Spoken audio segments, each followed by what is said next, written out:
All right. So thank you so much for tuning into the Closure House. Today we're going to be meeting with Maddie, and she's going to discuss her story and her journey of going no contact with her family.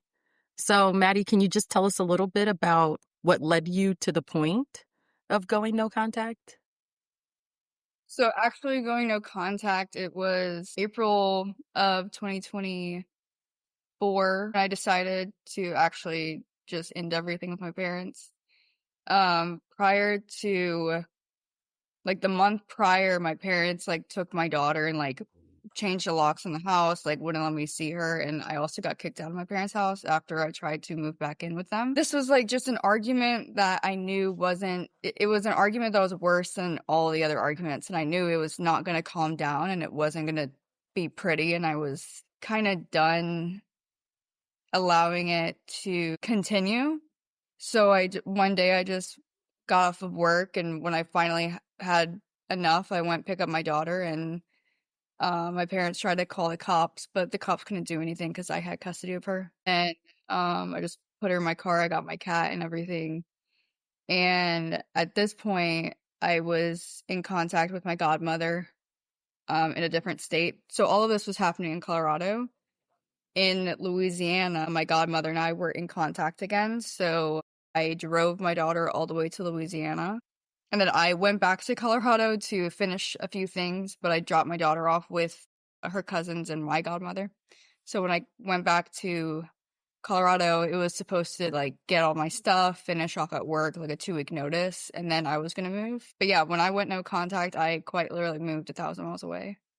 Yeah. What led up to them trying to keep your daughter away? It was, well, ever since my daughter was born. I had my daughter when I was 19, no, when I was 18. And I mean, from the get-go, like when I was pregnant. So when I was pregnant, my mom wanted nothing to do with me. She wouldn't go to any of my doctor's appointments. She wouldn't go baby shopping. Like I remember we went to Bye Bye Baby, and she just sat in the like front of the store and she said, "Hurry up, do what you got to do." And I was like shopping alone basically. So like, and also everyone kind of like ignored me when I was pregnant. Um, and it made it really awkward because like we all knew I was pregnant, but like no one was going to my doctor's appointments. I wasn't allowed to have a baby shower. I don't really know why, but like I just wasn't allowed. I also wasn't allowed to tell my extended family that I was pregnant. So when I had my daughter, everything like shifted, like in the hospital room. My mom became very possessive over my daughter. Kept like taking her out the bassinet. Like the doctor had to come in, or the nurses had to come in and be like, you need to like not take the child out of the bassinet. Like you can't sleep with her in the hospital room. Like you need to like chill out. Um, and then that kind of worsened every year that my daughter, like um every year my daughter got older, it would get worse. And she was 5 when I went no contact. But my mom wanted, I think my mom's past with me, or with all of my other siblings as well. She just was at a stage in her life when I had my daughter that she was quote unquote like sober Yeah. and like ready to like be mentally there for a child. So I think that she took that as a chance to start over with my daughter. And I think that even though like I understand that and that's okay, she did it in all the wrong ways and she was too like controlling with it. And it got so bad that she would keep my daughter away from me if I didn't comply with what my mom wanted. So they used your daughter like as a control, Yes, right? as a pawn with absolutely every aspect of my life. Is there anything else we need to consider here? Like, was there any religious backgrounds or cultural things, reasons why they made these decisions? Um, I don't think like religion was a big. My parents aren't religious. We grew up Catholic. Like I grew up going to church every Sunday, and my mom had phases of like being very, very Catholic and watching like Joyce Myers and going to church every Sunday and going to confession. Like there was a few phases of her life when she went quote unquote sober and tried to find God. And I almost think that it was like religious psychosis every time that she tried to do that. But no, religion, she's not like super religious right now. It kind of goes in and out. But as far as, I mean, my dad wasn't even like that. My dad's just very passive, and he doesn't want my mom to spiral because he has to deal with it. So when he like did all these things, he was just complying with my mom because we all had to comply with my mom in order for nothing to be blown out of proportion. And I'm the only person in the family that never put up with it. Like once I had enough, I had enough. And I think that's why I got the worst of the treatment. Yeah. So you kind of got scapegoated in that space, right? Where you're the one seeing that Oh, for things are sure. dysfunctional. And take me back to maybe childhood. Like, what was it like Okay. growing up in your house then? Um, I this is new for me because I don't remember most of my childhood. I just thought that was normal. Like I remember like flat like I remember parts of my childhood, but I'm starting to understand that the parts that I remember, like that's not how like normal people remember the childhood. I don't know how to explain it, but I remember my childhood in like slideshows, not like formative memories. But when I was like 2 years ago, I would tell you that I had a perfectly fine, normal childhood. Like my mom just had migraines a lot, and my dad worked a lot.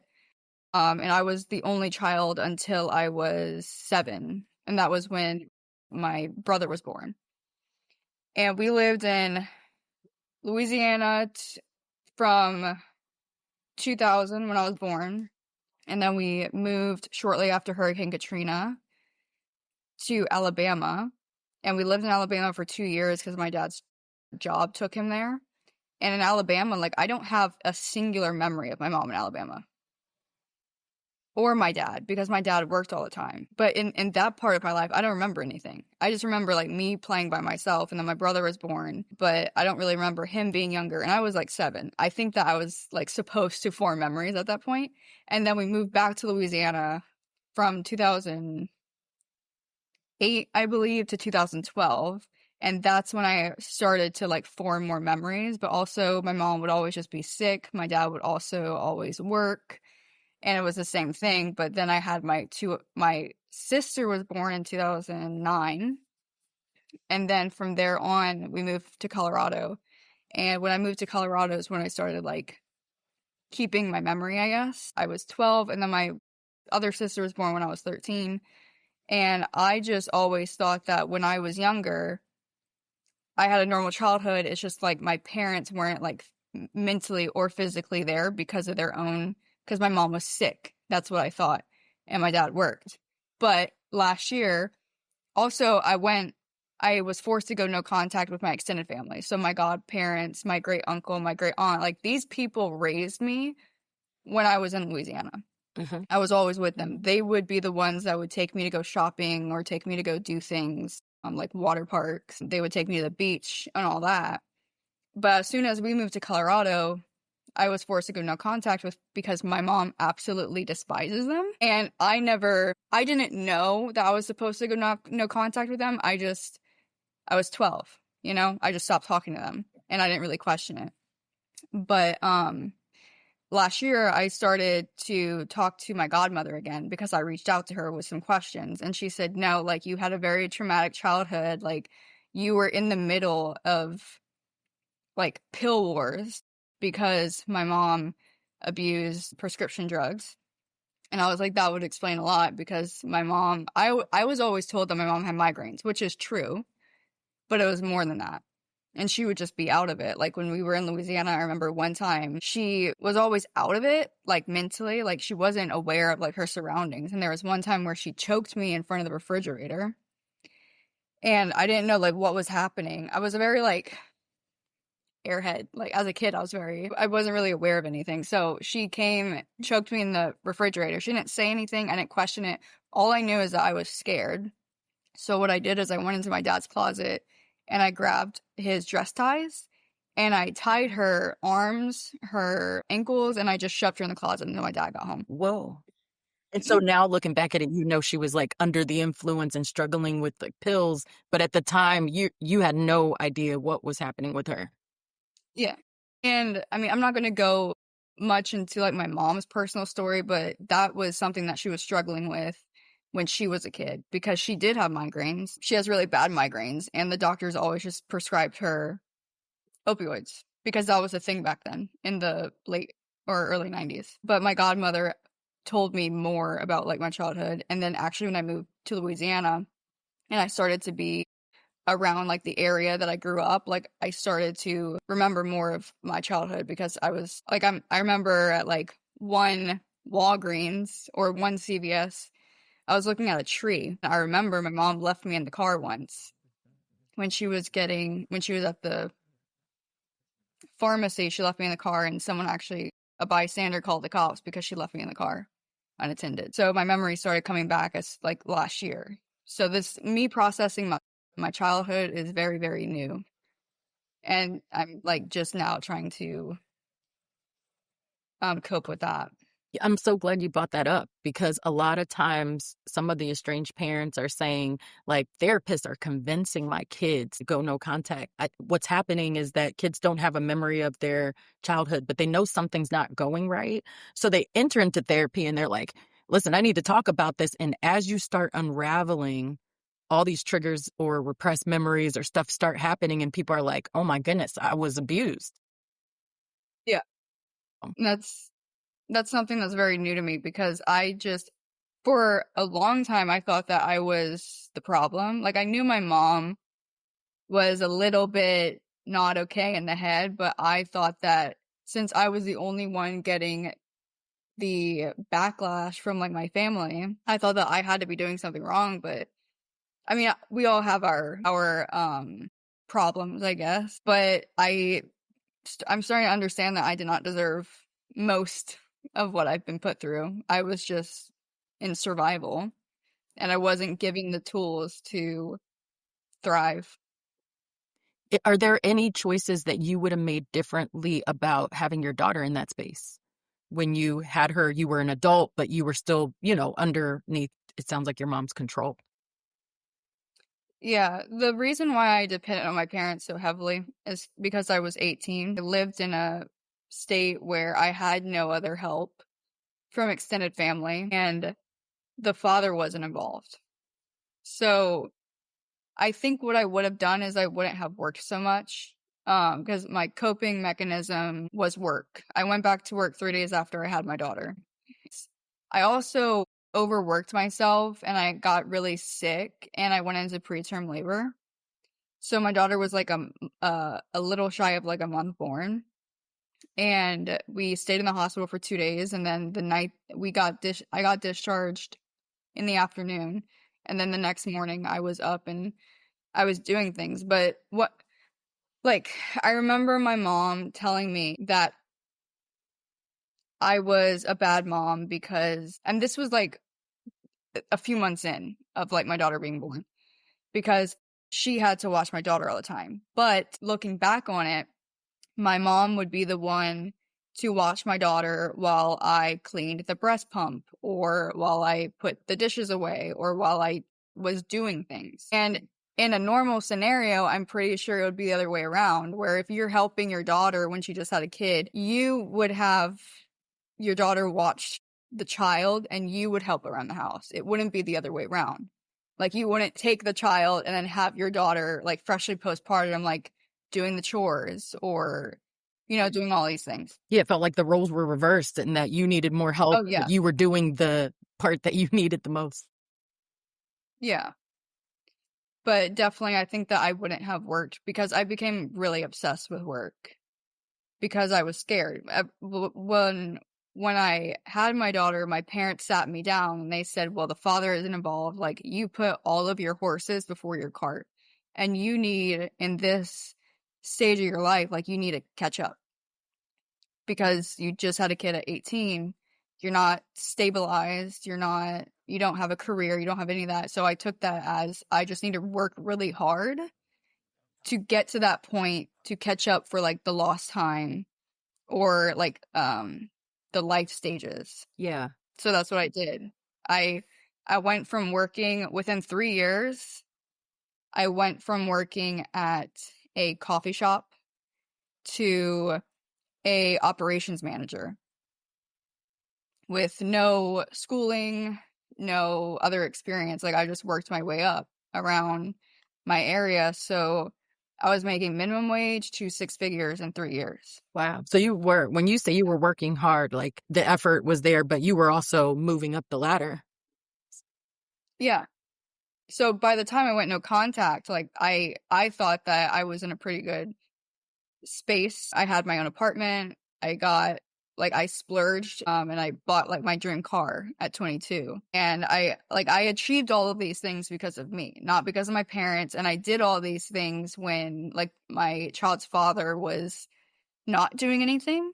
And I felt accomplished because there was no other choice. Like I just had to accomplish things because no one else was going to save me, you know? Because a lot of people are like, you did so much and you accomplished so much. But I said, what else was I supposed to do? I didn't see it as an accomplishment for a long time because there was no other option that I had.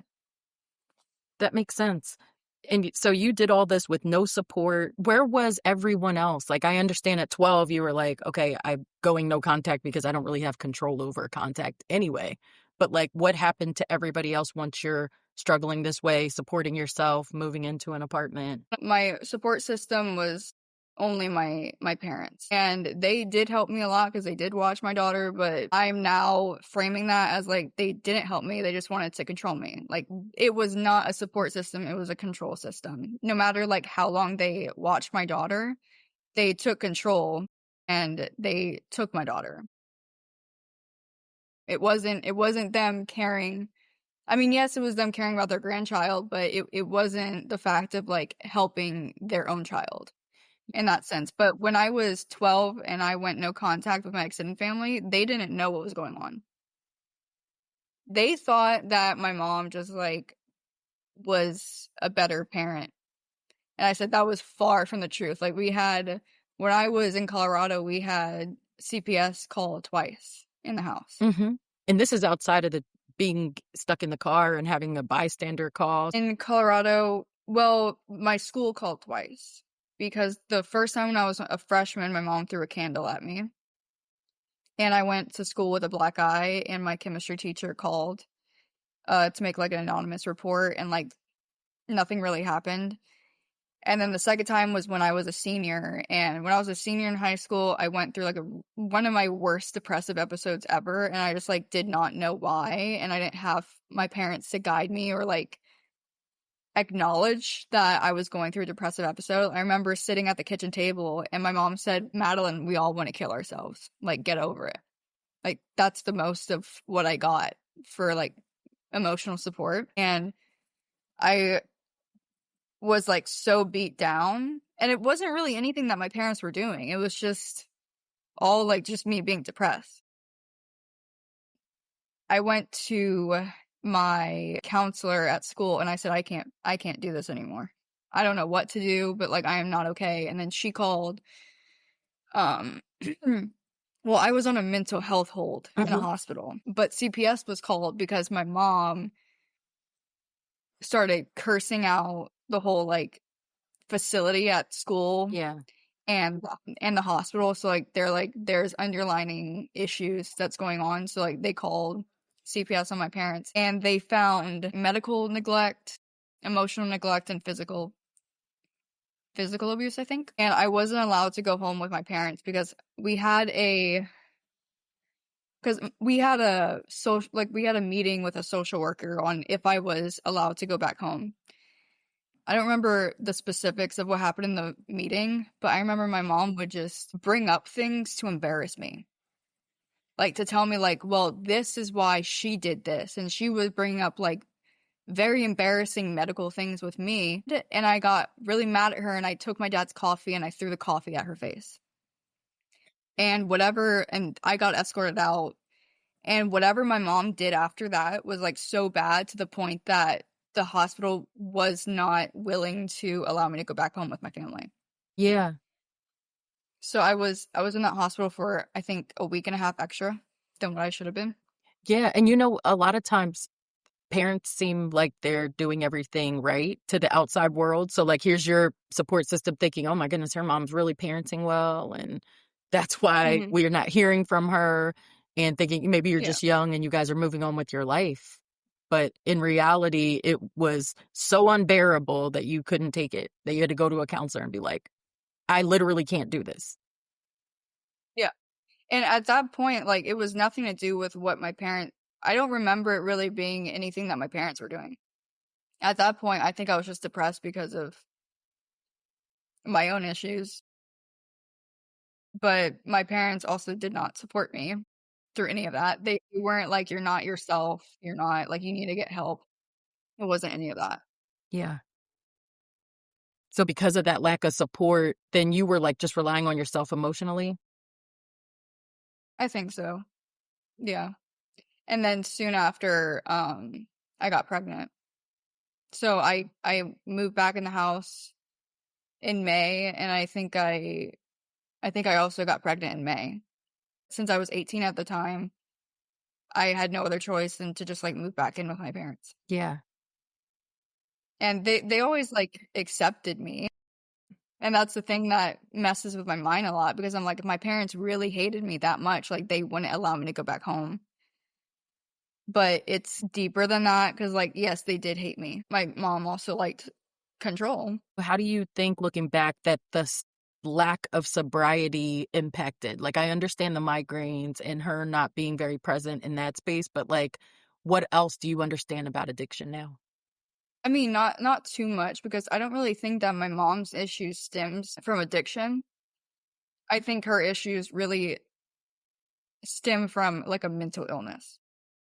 I just don't know what that is, and I don't wanna, like, diagnose my mom, but I think it's, like, truly deeper than what addiction is. Because I can understand, like, addiction is a disease, and, like, people should have more empathy for addicts because they they're dealing with an invisible illness and disease.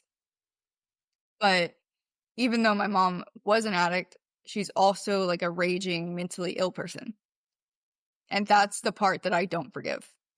That's the part that, like, I do not have empathy for.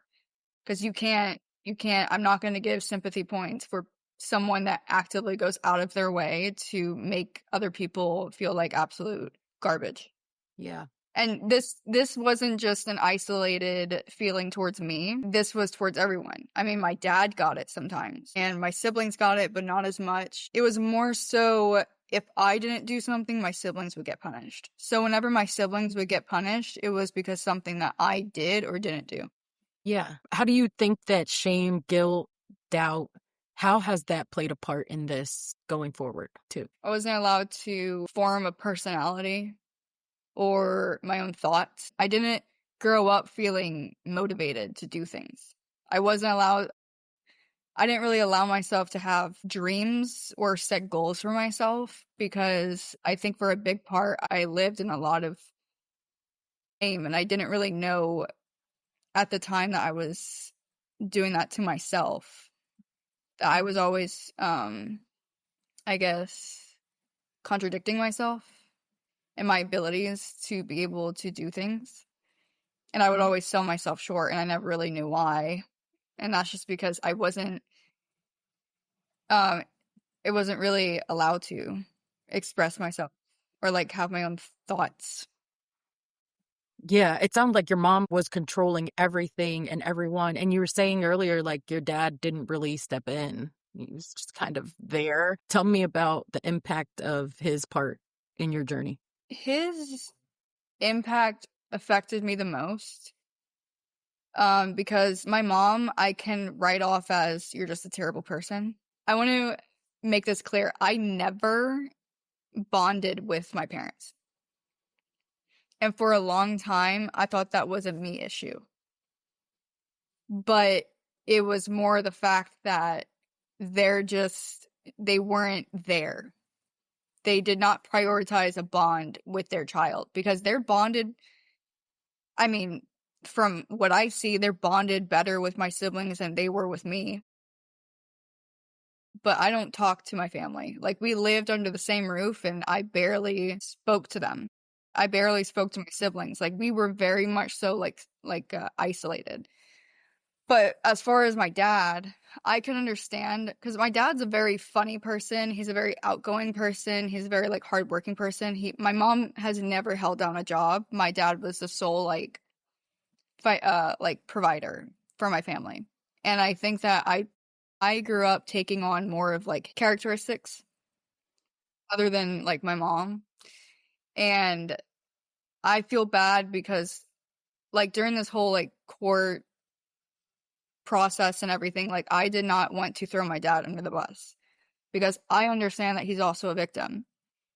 And if anyone was there for me when I was younger, it would have been my dad. Now, my dad worked a lot, so he couldn't really be there all the time, but, like, my dad would always help me.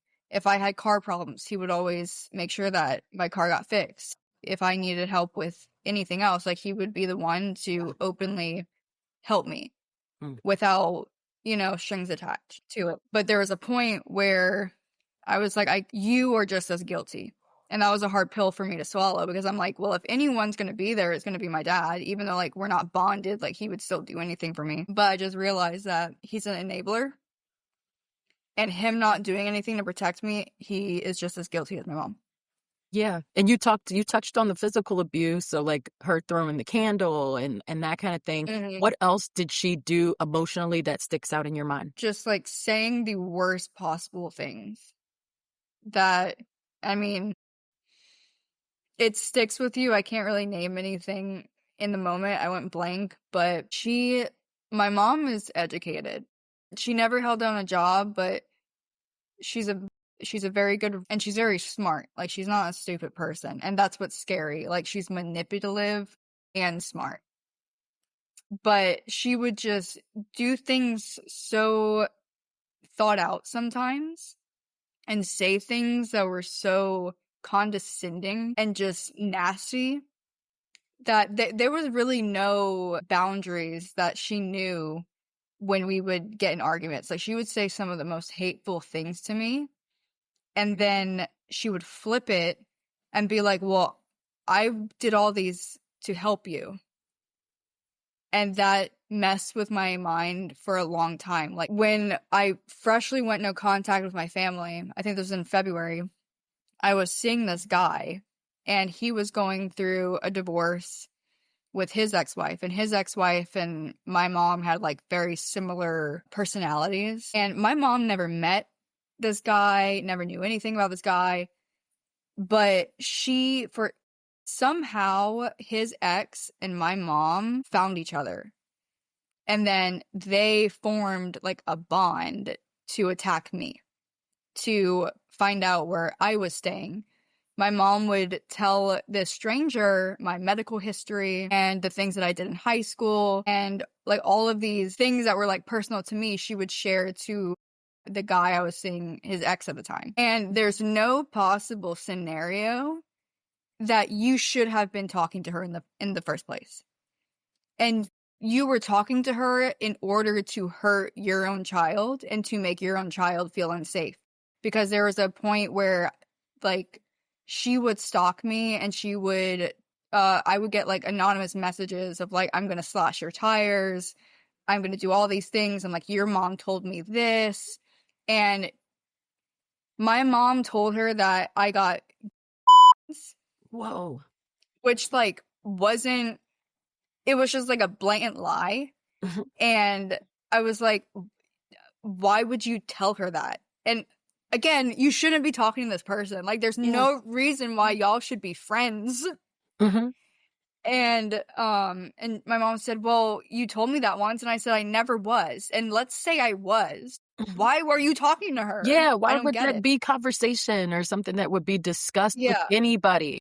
Yeah. And then after all of that, my mom tried to invite me back in the house, and she said, I don't want you to sleep in your car tonight. Like, I care about you. After this whole conversation that she had with this person, telling her about all of, like, these nasty things whether she would talk to her and then turn to me and say, like, well, I just want you to be safe. Can you please come in the house? And I said, I don't feel safe with you. I don't feel safe with you. She would constantly, like, be the worst possible person emotionally. And then she would flip it and say like, well, do you want dinner? Do you want me to cook for you? And that like really messes with you and it stays with you. Like that kind of, I guess, personality. Think that's why on the flip side, they feel like they weren't abusive. They're like, I do everything for you, or I cooked Yeah. for you, I showed up for you, I watched your kid. And other people on the Yeah. outside, that's what they see. They'll see, oh my goodness, hey, I got to cook for Maddie, or I got to watch Maddie's daughter. And it looks like no nobility, when in reality, what I hear you saying is that she betrayed you. I hear you saying that she didn't listen to you, she didn't support you. And when I asked you about the emotional abuse part, even though writing in, we're talking about it here, it is so hard to pull it out of memory because the mind is like, she can't be abusive if she loved me, but she doesn't love me. She hates me, but she couldn't hate me Yeah. because she let me come back home. You see, that's like that ambivalence is completely normal in this process. Yeah. And that's the part that I'm struggling with a lot is because I can say all these things, but then I contradict myself. I'm like, yeah, but like this one time she did give me this for my birthday. Yeah. So, I mean, it's just really random. And she would also, like, I worked really hard to get the career that I had at that time. And she also used that against me. Like, as soon as I got my offer letter, the first thing that it wasn't like, congratulations, it wasn't anything. It was, how much of this is coming to me? And I was like, I'm all for helping you. Also, my dad makes a lot of money, like a lot of money. So my parents never struggled, ever, ever, ever, ever. So I didn't need to help them, but since they were watching my daughter, I had no problem with reimbursing them for anything or giving them a monthly payment like for babysitting. I had no problem with that. What I had a problem with is when they demanded it, as if I was an employee of them or if I was a child. You're not going to demand money. They would withhold my checks unless I gave them money. My mom would threaten like lies and like police reports to try to get a restraining order on me because for my job, like I couldn't have a criminal history. She would use that. I mean, I recorded a lot because of how much my mom manipulates situations. I was recording once because we were getting in an argument and she went to snatch my phone, and when she snatched my phone, I yelled at her and I said, "Stop." And she said, "She's recording. I'm going to call the police. You're going to get arrested for domestic violence." And I said, "For what?" And she said, "Because you just hit me." And I said, "I did not hit you. You put your hands on me." But she called the cops that night to try to tell the cops that I hit her, when on recording I have her putting her hands on me. But that's all to try to get me fired from my job, which again, I don't know why you would want your own child to be fired. Like, I don't know why she would just be that disgusting as a person to want me to fail. It's like she wanted the best for me, but if she wasn't the one behind all of the success and me showing gratitude towards her, then she wanted me to fail. Yeah. So it was kind of like two-sided though, because part of her wanted you to be successful because it looks good. And then it means like that feeds the ego too, because it's like, see how great I parented? Maddie's doing great. But it doesn't feed the narrative. So then it's like you got to get rid of the job, because if you have the job, then you'll have the financial autonomy to go on about your life. And then I can't control you. Yeah, and they insisted on having access to my bank account, which at the time it was fine because it was easier to reimburse my parents. But they would also use that to punish me. I would wake up sometimes and they would be mad at me and they would drain my bank account. What would they do with the money before we move forward? Like what they take the money and then do what? I don't know. They would always say, "Well, it's for it's for your daughter." I'm like, "There's no reason why my daughter needs $2,700, but okay." And I was so like in that space, like everyone's like, "Well, your mom is abusive. She's all of this and that." Like, why would you feel comfortable leaving your daughter there, or why would you stay in contact? I didn't know. Like, I knew, but I didn't know how bad it was when I was in it. Until I stepped away, I was like, there's no reason why they should have my access to my bank account. But at the time, they would punish me and take money, and I would just look at it and just move on with my life. Because I had to just accept it and move on. Because it wasn't worth fighting back. You know, for 24 years of my life, I had to pick and choose my battles. And it wasn't in the perfect world, like, I would have went, if I didn't have my child, I would have went no contact with my family when I was 18. Mm-hmm. But that was just the easiest way that they kept me in their lives. And they tried to shut me out. Like, they would always, like, they told the court system that I would go weeks at a time without speaking to them or my daughter. And I was like, what did you do during that time? They would block my number. They would take money from me. They would threaten legal action. He said, if you try to take your daughter, we are going to file for custody. And I was scared. There was no other thing that I could do but separate myself from the situation to stop things from escalating.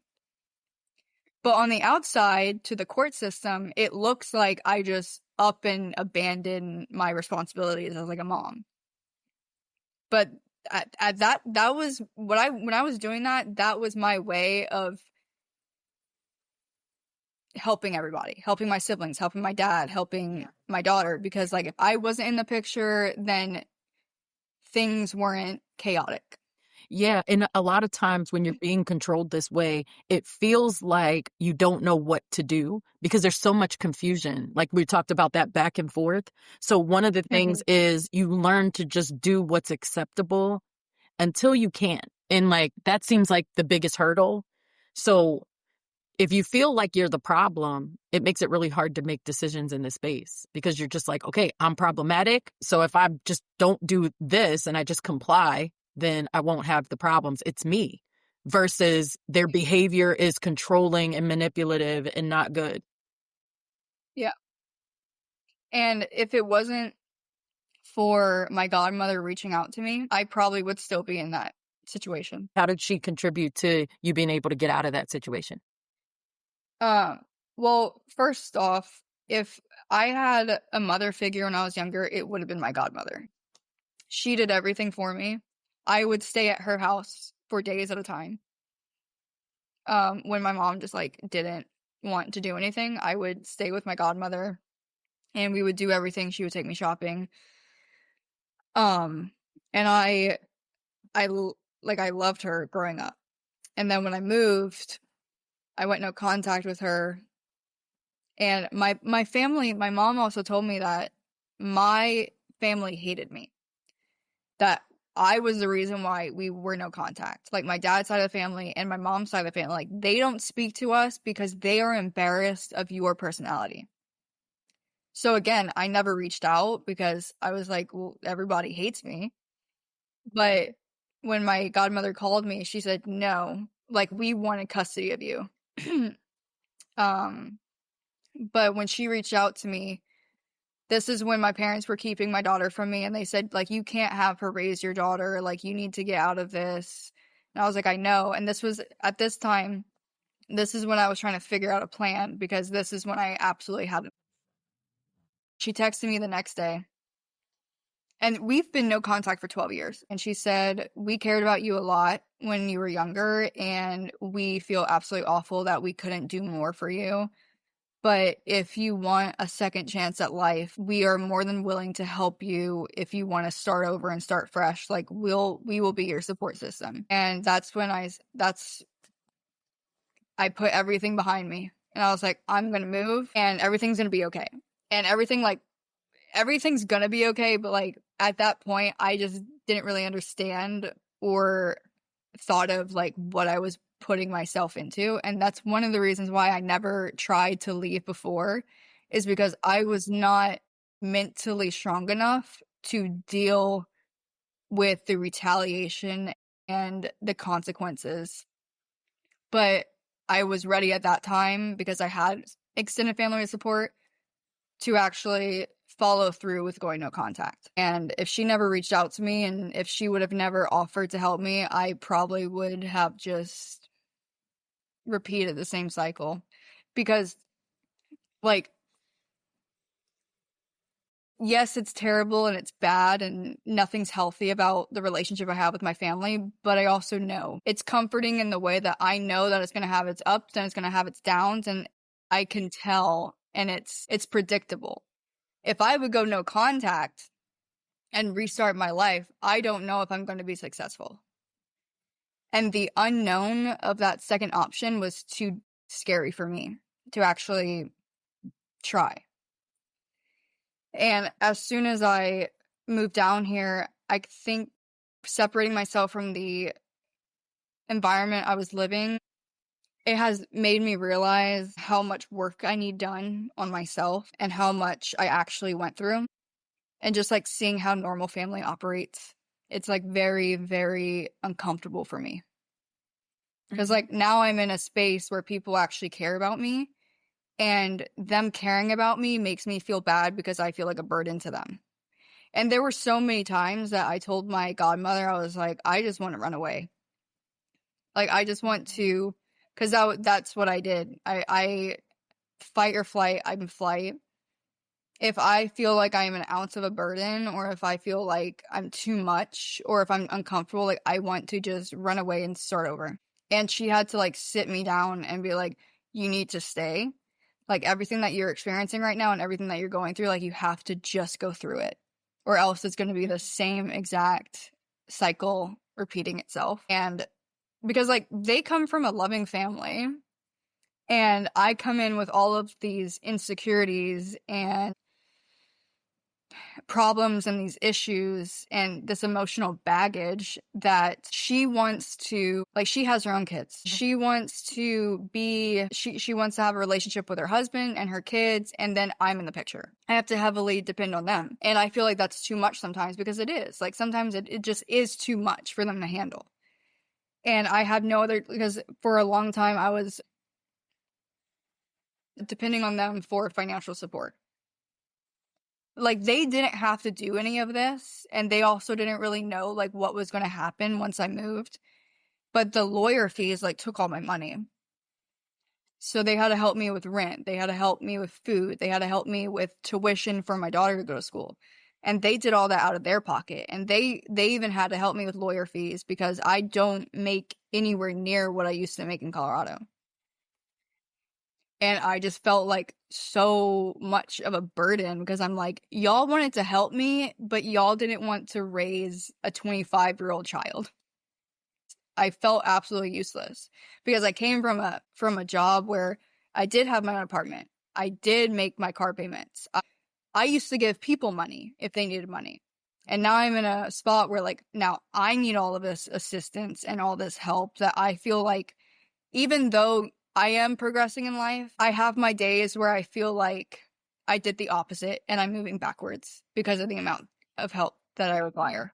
That's probably one of the biggest things that I see too. It's like you escape the emotional abuse, you escape the neglect and the physical abuse, and then that becomes your voice. Like when you're Mhm. getting the help that you once needed, deserved, now it becomes like, I'm useless. Instead of like Yeah. somebody's helping me and somebody's supporting me, and this is the support I've Yeah. always needed, right? Like a lot of people want to, like, they tell me that I should be like proud of everything that I did. But honestly, I feel like I'm so behind on life, mentally, emotionally, and almost like physically, that I don't feel like I accomplished anything, because all of the things that I've accomplished, I should have accomplished naturally if I had like a regular support system. But I'm just behind in everything, because that's what people that come from like abusive situations, they're always going to be behind because they are fixing things that they shouldn't have to fix. I have to just keep that in my mind, that like some people were just taught certain life skills, or they were able to grow as they grew up. But I'm 24 when I moved. I am just now able to think about what I want to do with my life for the first time. And that's something that children should be able to think about when they're in high school. But I'm just now doing that at 25. Yeah. So you feel like they held you back. And because of that, now you got a late start. Now you got to catch up. Saw something that talked about like 18 being like, by the time you're 19, you're only a 1 year old adult. Mm-hmm. Like, I feel like that's Yeah. helpful in this space because as you're processing trauma, dealing with repressed memories, it can feel like you're behind. But at the same time, it's like you're on autopilot and getting through the rest of life, but you're missing everything along the Yeah. way. So now you can actually like build the life that you want. Yeah. And also I feel aged. Like even though I feel behind, I also feel like extremely ahead of my life because of everything that I've been through. Every day is different. Some days I feel behind. Some days I feel like I'm aged mentally by 30 years because of just the amount of like stress I've been under. Plus, like when I come in and I have a bad day, I talk to my godmother because that's the only people that I know. And they don't want to hear every day that I'm having a terrible day. I've realized that and I've stopped that. I'm going to EMDR therapy, and that's something that I've had to fight with myself on because I don't have, like, yes, they're my support system, but when normal people come home to their kids, they usually have a partner or like a spouse that's like able to hold what the other person can't hold. Like they balance each other out. I don't have that. I don't have parents to talk to. I don't have a spouse or a partner to talk to. It's really just my family who's helping me, but also I had to stop myself from being too much sometimes because when the world's coming down on me, I can either talk to them or I can completely shut down because there's no other outlet. So I've been trying to, I guess, get out there more to kind of cope, maybe like get some hobbies, but also like I can't really get hobbies because do I want to go to school? Yes, but when would I realistically go to school? Because I'm at work, and if I'm not at work, I'm picking up my daughter, like I don't, outside of work and outside of like me picking up my daughter, I don't have an identity. And I think that's where like most of the disconnect, if I'm making sense, I think that's where the most disconnect comes from is like, I don't know who I am out of like these two other things. Because for years of my life, I overworked myself because that's where I felt appreciated. That's where I felt like I was useful. And then now I moved out of the state to be a more like present mom. And now I shifted. I'm like, okay, well, now I'm a more present mom, but like, what am I outside of those two things? Yeah, I want you to know that if you had not gone through the trauma that you went through, even the stuff that you don't remember that'll come back, we would still be doing this at this stage. You would still be figuring out, like, who am I now? So it's like sometimes we don't need to put the pieces together about the past necessarily to recover who you were. We have to really discover who you are now. And that would be a good opportunity because some of the things that you lose from a parent being so controlling is like your own identity. And then it's like, but how do I put it together? And to do that, you have to figure out like, how do I make decisions? What are my values and purpose? Because if you know what your purpose is, it makes it so easy for you to be like, okay, I'm moving in a direction. So a lot of times when I hear people say like, I don't feel useful anymore, it's because like you're not giving yourself away. Like you don't have to buy people or give people money or give people your last to be valuable, right? So then it's like, well, what brings my value to the table? And in that process, I think you're going to discover yourself. And for a long time, I felt as if like the career I had, since I felt so much like that's where I felt valued at. Um, and now I don't really have value at this job. Like I really don't care about the job I have now. It's I'm still grieving like my past life. Yeah. But one of those things is like really I'm sad that I had to like leave my last job. So I went through a period where I was like, I have to do something so I guess, successful to prove my worth, like I have to do something big. Like I have to join the military or like, I don't know, like become the mayor. Like I have to have like some sort of like status to accomplish to feel valued, because on the flip side of that, like my godmother was like, what if you're just content and you just go to work and you just come home and your job is to just pay the bills and you are content in your home life? And I'm like, where do I find the value with that if I'm not like doing something of like status in my career field? Does that make sense? Like, Your value around what you can accomplish and not within who you are. yeah, like me feeling comfortable just coming home and existing, I don't feel any worth in that. And even though like I want that, it feels extremely uncomfortable. Unless I'm like the president of the United States, I feel like I would feel useless. Do you see how an uphill of a battle that becomes, to be like the only time I'm valuable is when I'm at the top of something? Because it's like Yeah. you get to the top of something and then you're just at a like plateau or a peak, and then Yeah. you still have to, there's something else that has to occur too. So it's kind of like Yeah. this this will be a journey of you figuring out what is my value without all the things that they pushed on me. Like your dad made a lot of money and your mom wanted you to perform, but she also wanted you to fail. It's like, do you overperform so that you never fail? So that it's like, okay, I'm escaping that. Like, because it seems like the most helpful thing would be balance, Yeah. right? And yeah, and with that, I have to tell myself and constantly remind myself that I don't have to achieve something of like high status in order to prove everyone else wrong. Yeah. Like if I want to prove them wrong, I can just be happy and content Yeah. with my life. Like I can just exist. And I'm at a stage where like I'm just now processing that.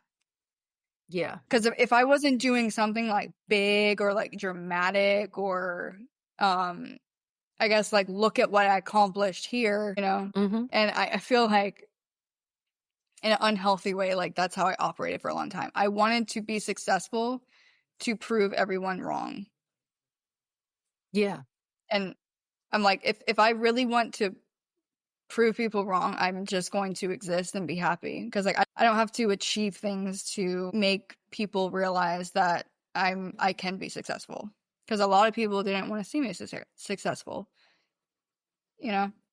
But but I think one of the hardest parts is like it becomes this all or nothing thing. It's like I'm either valuable or I'm not. Yeah. I'm either succeeding or Yeah. I'm not, but I want you to know you're still here. And that was Yeah. something that couldn't be determined in childhood, right? Because Hmm. it could have gone the other way. So like I'm always pushing the non-toxic positivity. So I'm always pushing the like, not just the cliches and, oh, I'm the best person in the world or anything like that, but more or less like I'm learning to accept myself. I'm learning to Hmm. value myself in this space. I'm learning that maybe I wasn't so difficult because now I have a child and I see the way they operate and it's not very difficult, right? That part's important too. And I also wanted to know, how is EMDR going? Because a lot of people are considering that. There's like been some complications with my insurance, so I haven't actually got into the actual EMDR part of it yet. We're still doing talk therapy because my therapist wants to establish coping mechanisms, and she wants to know that once we start like the actual EMDR process that I will be able to go home and utilize those coping mechanisms. So we're still in the talk therapy portion of it.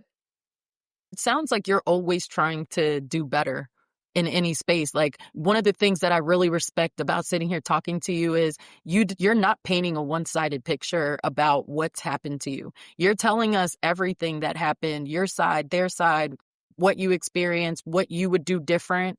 Like that's taking a lot of accountability. So Thank you. that's important. Yeah, I mean, especially like during the court process, like my my lawyer would be like, sometimes you just like you talk too much and you're too honest for your own good, that I wish you would like shut up sometimes on the stand. Yeah. But that's good because that helps people who are no contact. There, people are saying, I feel misunderstood. I feel like I don't even know what happened. I just knew the relationship with my family was uncomfortable. So it's like you Yeah. can't even identify it all the time. What's happened? It's just I'd rather sleep in my car than be around these people because Yes. the way that I feel when I'm with them is so bad that I don't want to experience Yeah. that. And that's exactly how I felt when I was in constant contact with them. It wasn't until I removed myself that everything came to like the forefront. Yeah. And like that's a lot to process. And I mean, like I tell people like that visit my page, like if you are not ready to deal with the retaliation and the backlash and the emotional turmoil that you're going to be put through after going no contact, then just continue surviving until you gain enough outside resources when you're able to mentally burn out safely. Yeah. Because that's what's going to happen. You're going to burn out physically and emotionally and spiritually and all these things. And you can't just like for a long time, like I was like, I'm just gonna leave. But if I'm doing that out of like the heat of the moment, Yeah. Mm-hmm. I haven't thought anything else out. And it just that created a lot of backlash with my family because if I reacted out of anger and I separated myself from a situation abruptly, then I wasn't being supported anywhere else in my life, that it just took me back to my family, and then I had to deal with their anger after I retaliated. Yeah. So I had to really make sure that all of my ducks were in a row because I knew that what I was going to be dealing with after going no contact was going to take everything from me. And I'm still like in the middle of that. Right now I'm just cuz at the beginning I was in emotional overload and everything was like too much. And I was like I should have like for a long time I was like I was stupid for leaving. I should have just stayed. This is too hard. I don't want to do this. That was the beginning, like the first 6 months. And then now that it's going on and I'm at a place where I'm still not okay and I can still like confidently say that I'm not okay, I'm getting by. Like and now I'm just taking every day as another day. And I'm not really focusing on the final healed me. I'm just focusing on like I got through today. Yeah. And for the court case, I won my court case and it was really long. And I thought, honestly, I was not going to be able to get through it. When the first hearing happened, I was like, I'm just going to give my parents custody. I can't do this. I don't care if the judge understands my side. I don't care. I'm just going to give my parents custody and I'm going to run away. Like, that was my mentality. Because our first hearing, it went in my parents' favor because of how it looked from the outside. The second hearing is when I was able to show evidence of physical violence. So then the judge was like, the judge did not like me. She definitely, she told me what her thoughts and it was hurtful. And in the court setting, like you can't really it's not like a therapy session. It's like you're allowed to answer. You can't have any backstory. You can't show whatever you want to show. Like at my first hearing, I couldn't show the videos of my mom hitting me because of like their lawyer. And their lawyer made it inadmissible. The court system, like the court system is made in a way that like if you want to show one side of the story, you can easily paint that picture. So then by the second time, the judge at the end kind of like shifted into my side, but Yeah. she was definitely still hesitant. But the last hearing, we brought up CPS cases. We brought up the investigator that we had on the case. We brought up more videos and more pieces of evidence. And then at the end, the judge was completely on my side. And it was like she looked at my parents and she said that these behaviors don't just evolve overnight. Like the judge looked at my parents and she said that they have been dishonest with her. that they painted this picture as like these innocent grandparents, but that was far from the truth because I was able to protect my side because of like the years of documented evidence that I had since I was 15 years old. Yeah. And at the end of it, I thought that me winning my court case was going to be like, I thought that I was gonna have like a victory dance, and I thought that I was gonna cry and I was gonna be like so emotional, but I didn't feel anything. I just didn't care because at the end of all of that, when I was in the car ride going back to the airport to go back home, I was like, all of that was useless. I didn't accomplish anything. I didn't, like, if I just had a normal life and normal family, I wouldn't have had to have gone through all of that. And I felt like me winning that was just, that actually provided nothing to my life. I thought that it was going to be like a tremendous weight lifted, but it wasn't. Now I have to go and continue to pick up my life that was ruined by the court case. Yeah.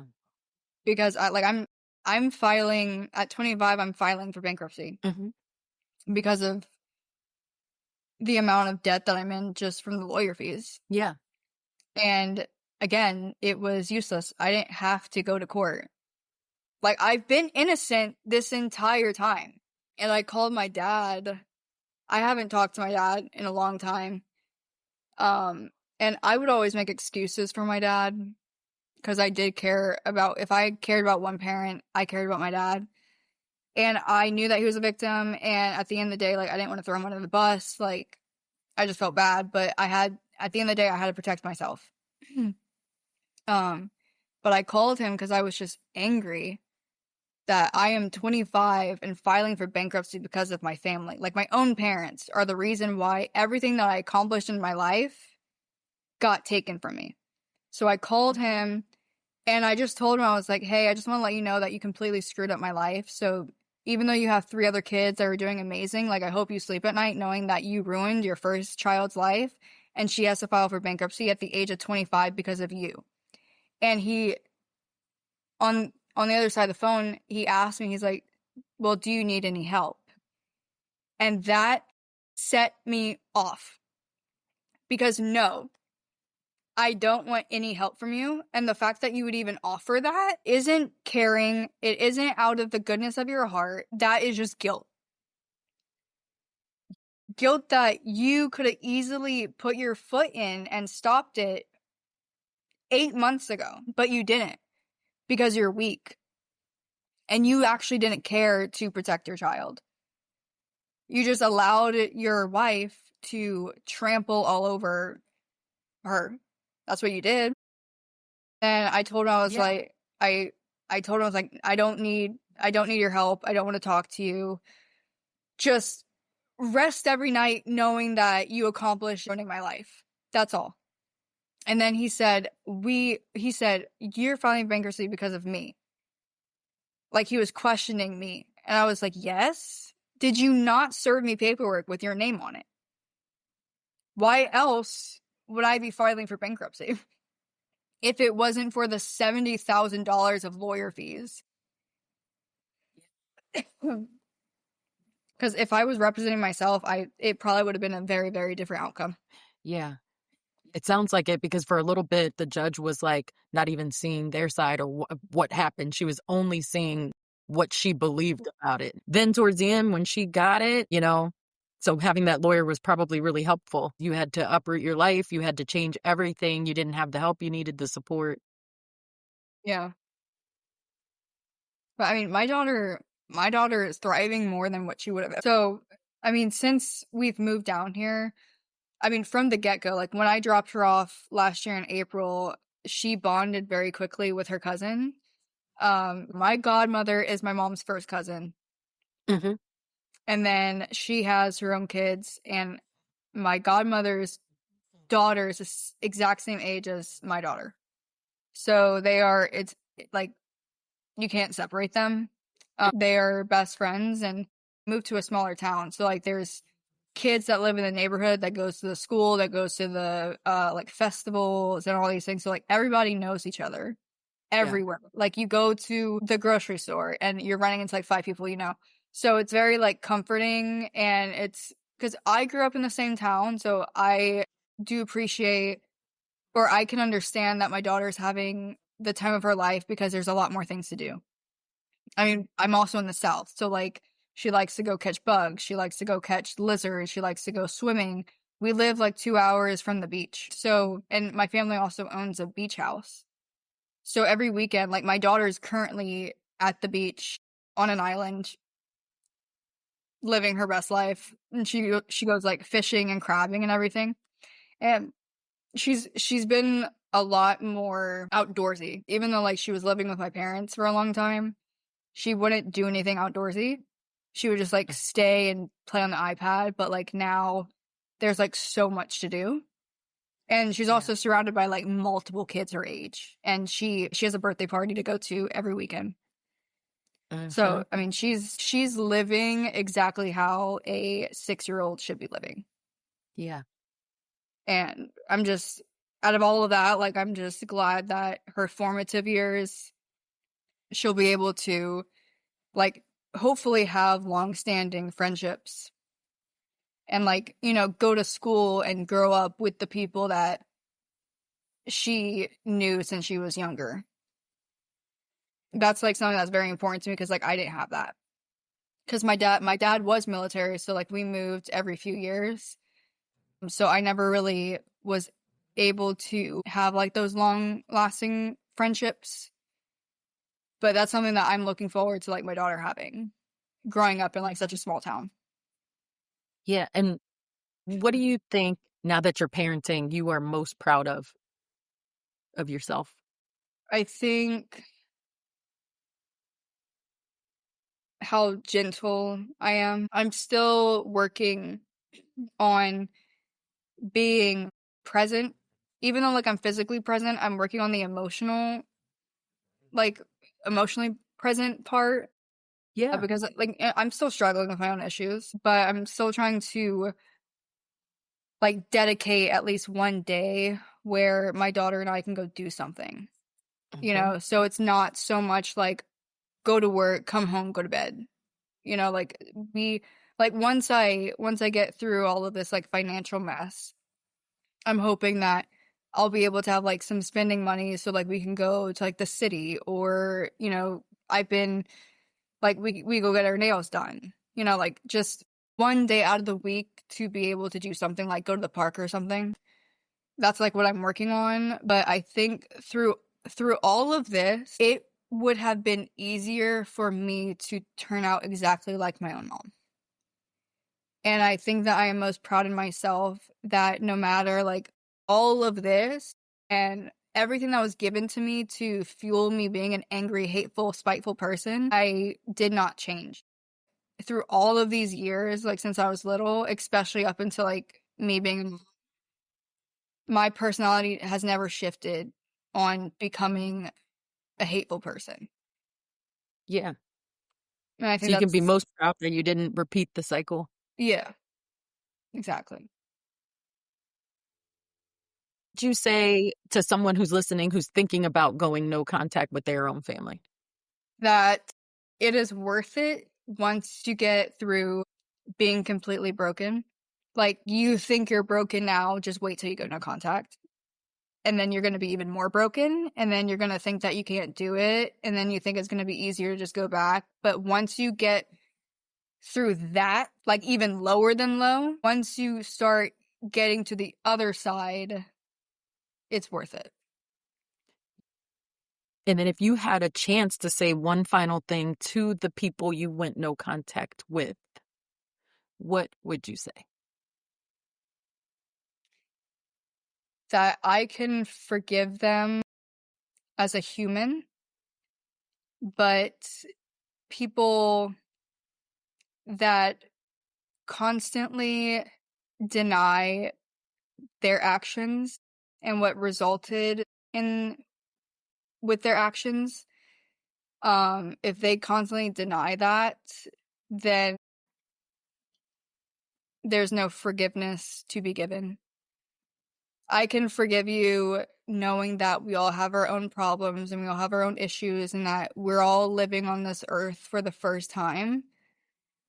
I can forgive you in that aspect, but I will never forgive you for actively denying what you've done to anyone.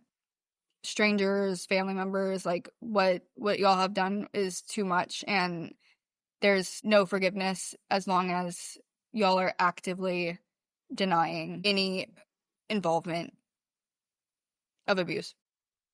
And it's one of the things that makes it difficult too is like as we're going through everything that's happened, everything you survived, is like we're kind of compressing all of life, everything that you've been through into this, episode. But Mhm. I did want to tell you something when it comes to healing. One of the things that people don't tell you is when you're healing that it doesn't feel good. Like people are like, I'm healing, and they just expect, okay, it's like skipping through, you know, Yeah.